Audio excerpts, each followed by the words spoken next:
தொடர்ந்து நம்ம John's gospel போய் கொண்டு இருக்கிறோம். யோவான் சுவிசேஷம் 5ஆம் அதிகாரம் போன வாரமும் பார்த்தோம். இயேசு கிறிஸ்து எப்படி அந்த பெதஸ்தா குளத்தடியிலே ஒரு 38 வருஷம் வியாதி பிடித்தவனை சுகப்படுத்துகிறார்.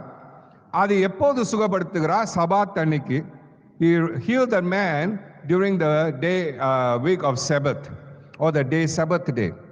ஸோ அது ஓய்வு நாள் என்று உங்களுக்கு சொல்லிவிட்டேன். அப்ப இயேசு சகலமும் அறிந்திருந்தும் அவர் ஒரு யூதராய் இருந்தும் அந்த கட்டளைகளை கை கொள்ளாமல் எதற்கு இவனை சுகமாக்க வேண்டும்?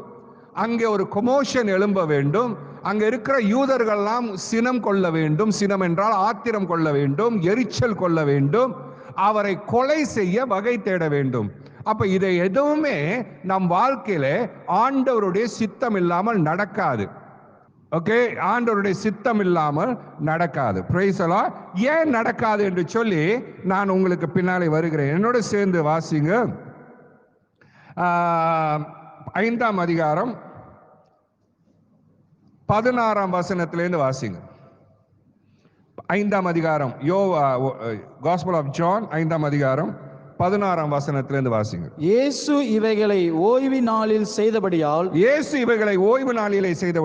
யூதர்கள் அவரை துன்பப்படுத்தி அவரை கொலை செய்ய வகை தேடினார்கள். இப்ப என்ன இயேசு செஞ்சார்?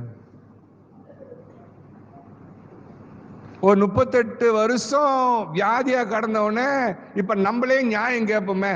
நம்பனா அது நியாயம் தானே? ஒருத்தன் 38 வருஷமா கிடக்குறான், இயேசு அந்த வழியா வந்தாரு, அவனை சுகப்படுத்தினாரு, நியாயம் தானே என்று நீங்கள் சொல்லலாம். ஆனால் யூதர்களே அதை ஏற்றுக்கொள்ளவில்லை. ஏனென்று கேட்டால் அது நியாயம் இல்லை. ஏனால் ஓய்வு நாள்.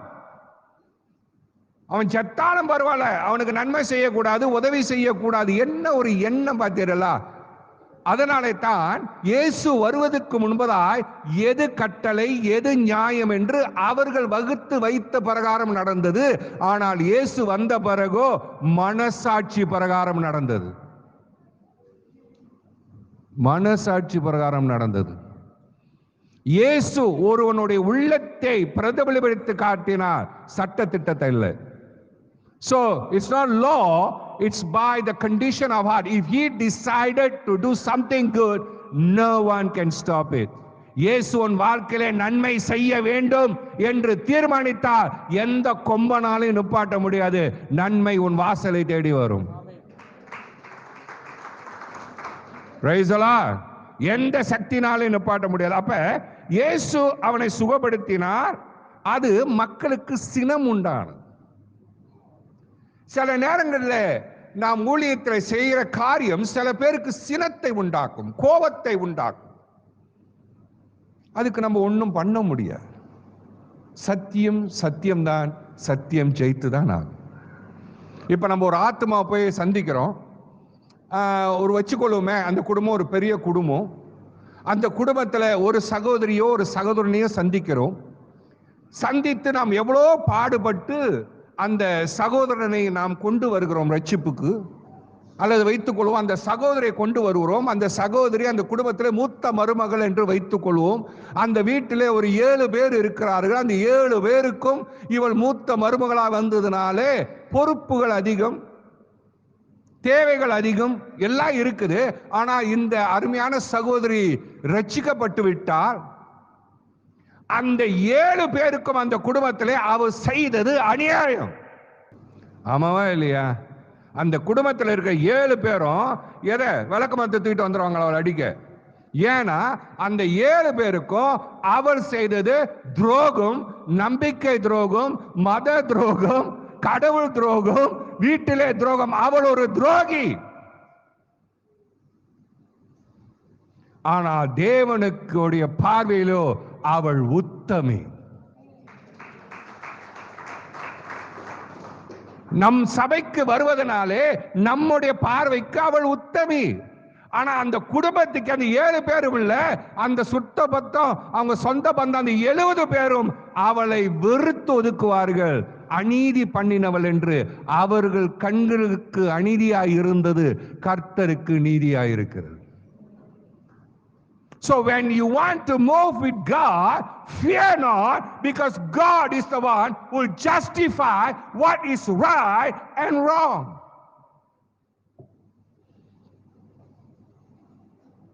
A fear of man bringeth forth snare. மனிதனுடைய பயம், மனிதன் என்ன சொல்வான் என்று பயந்தா உனக்கு நீயே கண்ணிட்ட போல். அவனை இன்னும் ட்ராப், அவனை கண்ணி போட்டு பிடிப்பாங்களே தெரியுமா? கண்ணி, இந்த புறாவை பிடிப்பாங்க, குருவி பிடிப்பாங்க, பண்டியும் பிடிப்பாங்க.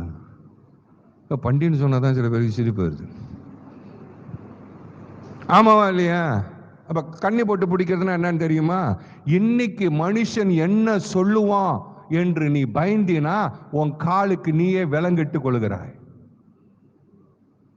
தேவனும் தேவனுடைய வசனமும் என்ன சொல்லுகிறது என்று நீ நினைத்து செயல்பட்டால் பரலோகமே உன்னை விடுதலை செய்யும். பரலோகம் உன்னை கை கொடுத்து உன்னை பாதுகாக்கும். நீ வெட்கப்பட்டு போவதில்லை.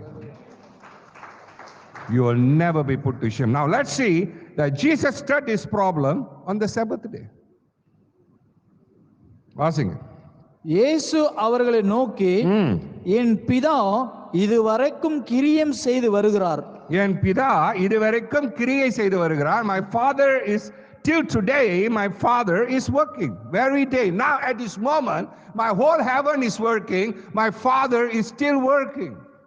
நானும் கிரியை செய்து வருகிறேன் என்றார். So because my father worked till today, day and night, and me too is working.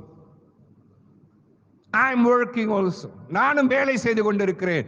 என் பிதா வேலை செய்கிறது போல, என் பிதா ஊழியம் செய்கிறது போல, என் பிதா மக்கள் மேல் இறங்கி இருக்கிறது போல இரக்கம் காட்டுவதற்கு நேரம் காலம் தேவையில்லை.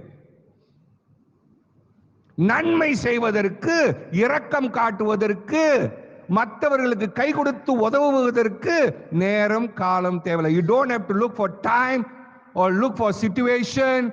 What is the right time? What is the best time? Can you go now? Can you go later? No. When you want to do good, just do good. Say do good.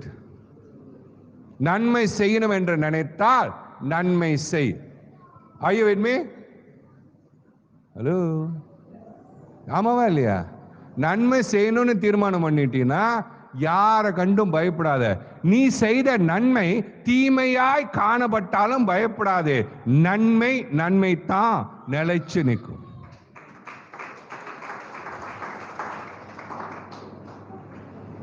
So Jesus, வாசிங்க. அவர் ஓய்வு நாள் கட்டளையை மீறினது அல்லாமல், ஓய்வு நாள் கட்டளை மீறினது அல்லாமல், தேவனை தம்முடைய சொந்த பிதா என்று சொல்லி தம்மை தேவனுக்கு சமமாக்கினபடினாலே. இன்னொரு கடுப்பு என்னன்னு கேட்டா, நீ சபாத் நாள்ல சுகம் பண்ண, அதுவே சரியில்லை. இப்ப நீ பரலோகத்தை பார்த்து ஒரே தேவனாகிய தேவன் சர்வ வல்லவரை உனக்கு பிதா, உன் அப்பா என்று சொல்லுகிறாயே. தபடே தகான்ல ஓய். அழகிலும் பேரழகு, உத்தமத்திலும் பேருத்தமம், உன்னதத்திலும் பெரிய உன்னதம். இயேசு இந்த பூமிக்கு பிதாவை அறிமுகப்படுத்தின அழகுதான். இயேசு எதுவுமே, he never kept anything for himself. The Father belongs to him alone. He's the only one who had the right to call him Father. இயேசு ஒருவருக்குத்தான் அந்த உரிமை இருந்தது.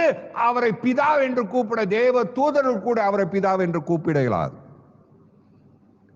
Not in all creation anybody has a right to call the heavenly Father Jehovah as Father, except the Son. But when the Son came, he gave the rights to all of us to call him Abba, Father. Amen. What a mighty Jesus, what a mighty God. என்ன உன்னதமான தேவன் தன்னுடைய சொந்த பிதாவை நமக்கு தாரை வார்த்து கொடுத்து, நீங்களும் அவருக்கு பிள்ளை, அவரும் உங்களுக்கு அப்பா, ஏனென்றால் நீங்கள் என் சகோதரர்கள் என்று இயேசு சொன்னார். Amazing. He gives you the equal rights to become children. That's the purpose of the birth of Christ. He gives you the rights, equal rights. வாசிங்க. யூதர்கள் அவரை கொலை செய்யும்படி அதிகமாய் வகை தேடினார்கள். ஏன்? நியாயமா? அவர் யாருக்கு வந்தாரு? யூதருக்கு வந்தார் தானே? தன் சொந்த ஜனங்களுக்கு வந்தார் தானே? கடைசியில கொலை பண்ண நினைச்சதே யாரு? யாரு? சொந்த ஜனங்கள். சத்தமா சொல்லுங்க.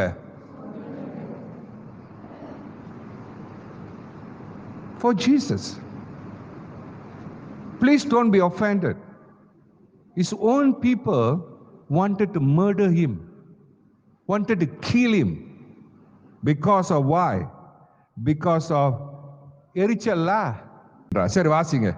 அப்பொழுது இயேசு அவர்களை நோக்கி, மெய்யாகவே மெய்யாகவே நான் உங்களுக்கு சொல்லுகிறேன். You see, when he said verily verily, மெய்யாகவே, he reinstate the word. Whenever sometimes he used that statement, he reinstate again and again, remember. பிதாவானவர் செய்ய குமாரன் காண்கிற, பிதா செய்கிறதை குமாரன் காண்கிறது எதுவோ, குமாரன் அப்பனா குமாரன் எதெல்லாம் பிதா செய்கிறதை பார்க்கிறாரோ அதை அன்றி வேறொன்றையும் தாமாய் செய்ய மாட்டார். அவர் எவைகளை செய்கிறாரோ, அவர் எவைகளை செய்கிறாரோ, அவர் எவைகளை செய்கிறாரோ அவைகளை குமாரன் அந்தபடியே செய்கிறார். Now you need to understand this classic beauty. That's why you, those who are in Christ, fail to see this. Fail to see this, which is the relationship between Christ and the Father. பிதாவுக்கும் கிறிஸ்துவுக்கும் இருக்கிற அந்த அந்யோன்ய உறவு எப்படி என்றால், இயேசு கிறிஸ்து பூமிக்கு வரும்போது அவர் தாமே தேவனாய் இருந்த போதிலும் சுயத்திலே எதுவும் செய்யவில்லை. பிதா எதை செய்ய சொல்லுகிறாரோ அதை தான் செய்தார். அந்த 38 வயசு வியாதிக்காரனை சுகமாக்கு என்று பிதா சொன்னதுனாலே சுகமாக்கினார். அதனாலே பிரச்சனை வரும் என்று பிதா அறிந்து அவரை செய்ய சொன்னார். Are you with me? Are you with me? Are you getting the picture? Okay, வாசிங்க. பிதாவானவர் குமாரனிடத்தில் அன்பாயிருந்து தாம் செய்கிறவை எல்லாம் அவருக்கு காண்பிக்கிறார். நீங்கள் ஆச்சரியப்படத்தக்கதாக இவைகளை பார்க்கிலும் பெரிதான கிரியங்களையும் அவருக்கு காண்பிப்பார். You see, when people having வைத்தெரிஞ்சிங், when you talk to them, they cannot understand. When people are so taken up with situations, when they have hatred, அவங்களுக்கு எரிச்சல், வெறுப்பு, கோபம் வரும்போது நீ நியாயம் சொன்னால் விளங்கி கொள்ள மாட்டார்கள். அப்போதும் இயேசு நியாயத்தை சொன்னார். அவர் என்ன சொன்னார் என்றால், இங்க நடக்கிறதுக்கெல்லாம் காரணம் நான் இல்லடா, என் பிதா எதை செய்ய சொல்லுகிறாரோ அதை செய்கிறேன், நான் என் இஷ்டத்துக்கு செய்யவில்லை. ஐயோ இனிமே அப்பனா சில நேரத்தில் வாழ்க்கையில குடும்பத்தில் ஏதாவது குழப்பம் வரும். வருதுன்னா அதை குழப்பி விடுறவரும் கர்த்தர் தான். ஏன்னா அதுல இருந்து ஒரு பாடத்தை நீ கத்துக்கணும். எப்போதுமே அற்புதம் செய்வார் இயேசு, அற்புதம் செய்வாரே, அதே மட்டும் நினைச்சுக்கிட்டு இருக்காங்க அற்புதம் செய்வார்னு. உங்க குடும்பத்துல குழப்பத்தையும் உண்டாக்குவார். ஏன் தெரியுமா? நீ அதுல ஒரு பாடத்தை கத்துக்கிட்டு இன்னும் வளர வேண்டும் என்று. Sometimes please understand, don't misinterpret or represent Christ. கிறிஸ்துவை நீங்க தவறான முறையில் மற்றவங்களுக்கு காமிக்க வேண்டாம். ஏனென்றால் சரி, வேலை இடத்துல ஒரு பிரச்சனை, இந்த கோவிட் டைம்ல பிரச்சனை வந்துச்சா இல்லையா? எத்தனை பேருக்கு வேலை போச்சு? ஆனா இன்னைக்கு நம்ம திரும்பி பார்க்கும் போது வேலை போனவங்கலாம் அதிக காட்டிலும் அதிகமான சம்பளத்துக்கு வேலைகளை சேர்ந்திருக்கிறார்கள். நம்மளோட கிவிங் இன்னும் 10-15% ஏறி இருக்க ஒழிய இறங்கல. அதுதான் அதிசயம். நம்ம சபையோட வருமானம் இன்னும் கூடி இருக்கிறத ஒழிய இறங்கல. என்ன பாஸ்டர் ஐயா, ரைட்டா இல்லையா?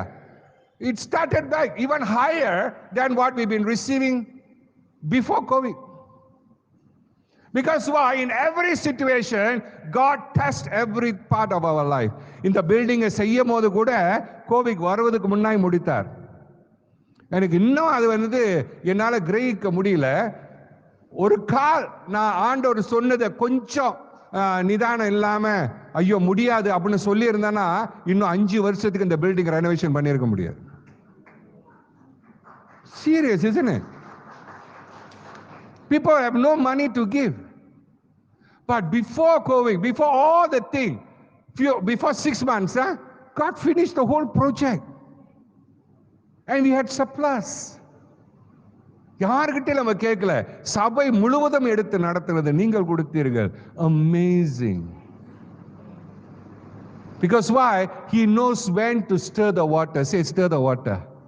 Stir the water. தண்ணியை குழப்ப எப்ப தெரியணும்னு தெரியும். சேத்திரம் உங்க மனம் பாவனை கூட குழம்பி நிற்கும். சேத்திரம் குழம்பிடும்.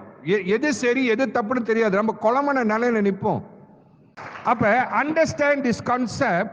Whatever happens in a believer's life, it is for a purpose. Whether it is bad, you feel it bad, or you feel it good, just feel the right that God is still in control.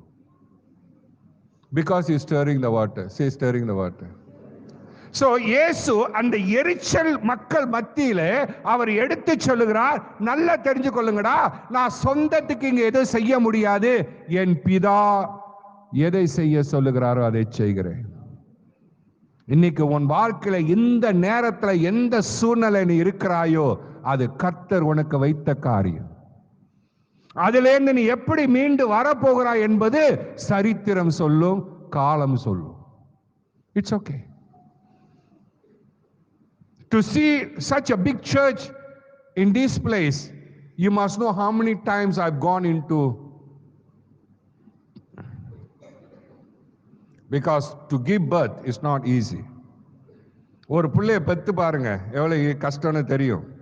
அதே போல நூற்றுக்கணக்கான பிள்ளைகளை பெத்து எடுக்கணும்னா ஒவ்வொரு வாட்டியும் வழியை கடந்து போய்த்தான் ஆக வேண்டும். அதுதான் உண்மை.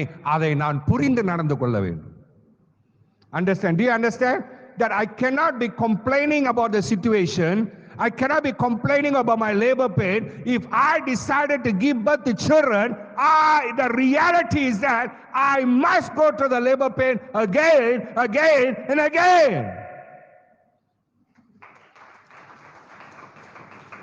ஒரு பிள்ளை பத்தாலும் வலித்தே, அப்புறம் ரெண்டாவது பிள்ளை, மூணாவது பிள்ளை, அந்த அஞ்சாவது பிள்ளைலாம் வரும்போது ஆட்டோமேட்டிக்கா வலி வர மாதிரி இருக்கும், புட்டுன்னு பிறந்துடும், பழகி போயிடும். Because God has trained you how to give birth. That's why when we build a ministry, it's every time the pain, எப்போதும் அந்த வலி உண்டு, அந்த வலியை நாம் கடந்து போவோம், அதை சுகமாய் எடுத்துக்கொள்வோம், யார் மேலும் கோபப்பட மாட்டோம். இந்த வலி வந்தது எனக்கு நல்லது, இந்த பிரச்சனை வந்தது எனக்கு நல்லது, இயேசு சிலுவையில தொங்கினது நல்லது. நம்ம எல்லாம் அப்படியே இந்த பல சபையில குட் ஃப்ரைடே உடனே ஆரம்பிச்சிருவாங்க. நம்ம குட் ஃப்ரைடேயும் வேணாம், பேட் ஃப்ரைடேயும் வேணாம், ஒண்ணு வேணாம். ஒவ்வொரு நாளும் வர எல்லா சோதனையும் கடந்து ஜெயித்து ஜெயம் கொண்டு உயிர்த்தெழுந்த நாளை செலிப்ரேட் பண்ணிக்கிட்டு இருப்போம். ஜெயமே ஜெயம், victory after victory in our life. Day after day we will face victory.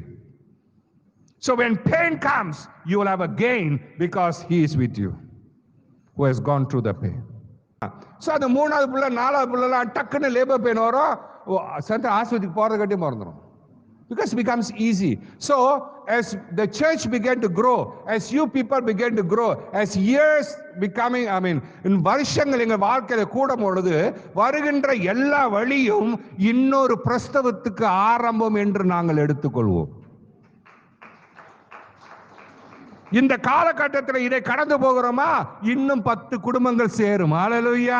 ஏனென்றா தேவன் என்னை ஆயத்தப்படுத்தி கொண்டிருக்கிறார், சபை ஆயத்தப்படுத்தி கொண்டிருக்கிறார். இந்த பிரச்சனையிலிருந்து நாங்கள் மறந்து இன்னொரு 10 குடும்பம் ரட்சிக்கப்படும் போது பழையதெல்லாம் மறந்துடுவோம். அந்த 10 குடும்பம் எங்களுக்கு சந்தோஷத்தை உண்டாக்கும். உங்க வாழ்க்கையும் அப்படிதான். If you believe in resurrection, you must also believe in little pain. நீங்கள் உயிர்த்தெழுந்த நாளை நம்புகிறது, நீங்களும் மரணத்திலிருந்து ஜெயித்து எழுவீர்கள் அந்த நம்பிக்கை இருந்தால் கொஞ்சம் வலியை தாங்குகின்ற அனுபவம் வர வேண்டும். எந்த பிரச்சனை வந்தாலும் எந்த சூழ்நிலை வந்தாலும் எழும்பிதான் நிற்போம். You don't understand. இன்னைக்கு திடீர்னு ஒரு தீ காயம் பட்டுச்சுன்னா ஏற்கனவே 10 வாட்டி நம்மளுக்கு பட்டிருக்கும். அந்த முதல் படம் வந்து ஐயோ ஐயோ ஐயோ ஐயோ அப்படின்னு ஊரே கூப்பிடுவோம். ஆமாவா இல்லையா? அப்புறம் 2வது படம் போது 3வது படம் போது க்ரீம் போட்டா போயிடும். பக்கத்தில் சொல்லுங்க, க்ரீம் போட்டா போயிடும். சத்தமா சொல்லுங்களேன். பெஸ்ட் வந்து கால்கேட். டீ காயம் பட்டுச்சுன்னா உடனே கால்கேட்டை தடவி விட்டுருங்க. ரைட்டா இல்லையா? ரைட்டா இல்லையா? ரைட்டா இல்லையா? குடும்பக்காரன் சொல்றது கேளுங்க. இப்பெல்லாம் சுடுத்தடியே ஊத்தினாலும் நோ ப்ராப்ளம். ஏன்னா இந்த வழி வந்துச்சுன்னா அடுத்தடுத்து கொஞ்சம் கேர்ஃபுல்லா இருப்போம். ஸோ அதனால எந்த வழி வந்தாலும் தாங்கிக் கொள்ள கற்றுக்கொள்ளுங்கள். அந்த வழியிலிருந்து பிறக்கும் ஒரு சத்தியம், ஒரு விடுதலை, ஒரு நன்மை என்பதை உயிர்த்தெழுந்த மெசேஜா எடுத்துக்கொள்ளுங்க. சிலுவை வழி வந்தால் பிறக்கும் உனக்கு வாழ்வு. இப்போதுமே ஜாலியா இருக்கணும்னு நினைச்சுன்னா ஜாலிலோ ஜிம்கானா தான்.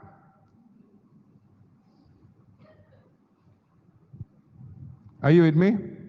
Are you with me? சும்மா அப்படி திரும்பி பரவாயில்ல, மாஸ்க் போட்டுட்டே சொல்லுங்க. Are you in pain? சத்தமா சொல்லுங்க. Are you in pain? Remember, you're going to get a big victory. பக்கத்தில் சொல்லுங்க, கொஞ்சம் வலிக்குதா? வலிக்குதா? ஏன் என்னமோ அவங்களுக்கு வலி வரட்டும்னு சொல்ற மாதிரி சொல்ற. கொஞ்சம் சத்தமா சொல்ல. வலிக்குதா? வலிக்குதா? கவலைப்படாதீங்க. Understand, the message of the cross is little pain in your life, but greater gain in your future.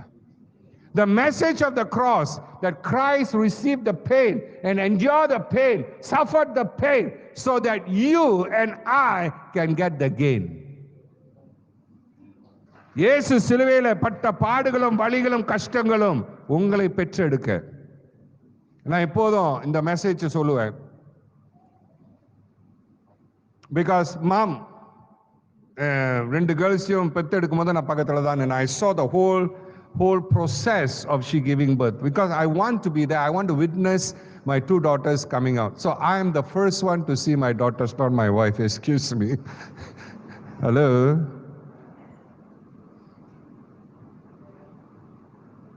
Mom never saw Jessica or Jasper. I am the first one to see them.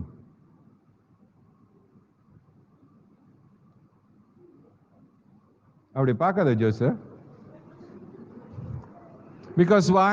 I want the privilege to see my children coming out to this earth. And once they come out, only we took and showed, Mom, this is the baby. But who saw the baby coming out first? Don't worry about the doctor. Are you seeing hundreds and thousands? Papa. So every time when you are born, when a family is born in this ministry, the first person to endure and to bring it out is your father. Praise the Lord. So adunala, the pain brings great joy into your life. Enjoy pain. என் வாழ்க்கையில சந்தோஷத்தை நான் எவ்வளவு கண்டேன் என்று எனக்கு தெரியாது. ஆனால் சோகத்தை தான் 95% என் வாழ்க்கையில நான் கண்டேன். In my life, to give birth such a ministry, you must understand, I don't know how many times I was happy in my life, but 99.5% in my life, I only saw sorrow. Every time I see sorrow, every time I see pain, every time I see agony, I know something God is doing. God is going to give birth to something new. ஒவ்வொரு வாட்டியும் அதான் சொல்றேன், என்னோட வாழ்க்கையில 5% சந்தோஷம் இருந்திருக்கலாம், அதை கணக்கு பார்க்க தெரியல. ஆனா 95% துக்கமும் சோகம் தான் என் வாழ்க்கையில நிறைந்து இருந்தது. ஒவ்வொரு காரியம் காலகட்டத்திலும் நான் கடந்து போகும்பொழுது எனக்கு தெரியும், இதுல இருந்து கர்த்தர் ஒரு பெரிய ஆசீர்வாதத்தை கொண்டு வருகிறார். 10 குடும்பங்களை கொண்டு வருவார், அநேக குடும்பங்களை தொடுவார், அநேக பேருக்கு நன்மையை என் மூலியமாய் பெற்றெடுப்பார். Let not your pain go in vain. உங்களுடைய கஷ்டங்களும் உங்களுடைய பாடுகளும் உங்களுடைய துன்பங்களும் உங்களுடைய கண்ணீர்களும் உங்களுடைய எரிச்சல்களும் வேதனைகளும் வீணாய் போக விட்டு விடாதீர்கள். அது பலனை உண்டாக்குற வல்லமை உள்ளதாய் மாற்றுங்கள். அதுவே உயிர்த்தெழுந்த மெசேஜ். தட்டுங்க நம்ம என்ன. So it's okay. The greatest pain will come to you when your boyfriend leave you. The greatest pain will come when your girlfriend leave you. So our young people cannot take that failure. They'll go after the girl, they'll go after the man. And once disappointment comes, they will come back. அதனால தான் வசனத்தை தெளிக்கிறோம் பிள்ளைங்களுக்கு, உள்ளுக்கு நல்ல திணிச்சு விடுறோம், ஏன்னா அதுதான் நிற்கும்.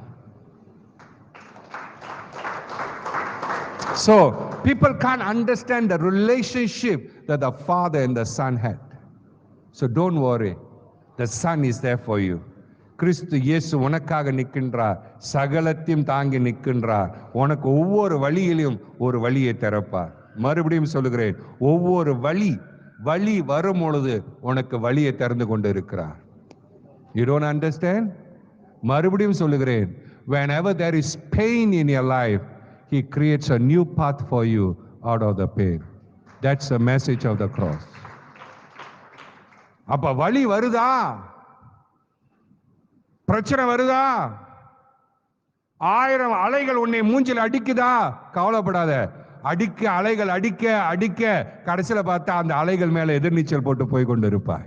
மொத அலை அடிக்கும் போது பயம் வரும், ஐயோ கடல். 2வது அலை அடிக்கும் போது கொஞ்சம் பயம் போவோம். 3வது 10 வாட்டி அலை அடிச்சுச்சுரா மூஞ்சில, அலை தானே, நான் கொஞ்சம் முன்னுக்கு போனேன்னா அலை என் பின்னால போயிடும், நான் முன்னேறி செல்வேன். கொஞ்சம் வழி, அது ஒரு வழியாய் உனக்கு திறக்கும் என்று உன்னை வாழ்த்தி சொல்லுகிறேன். அதுவே உயிர்த்தெழுந்த message. Don't fear when there is pain.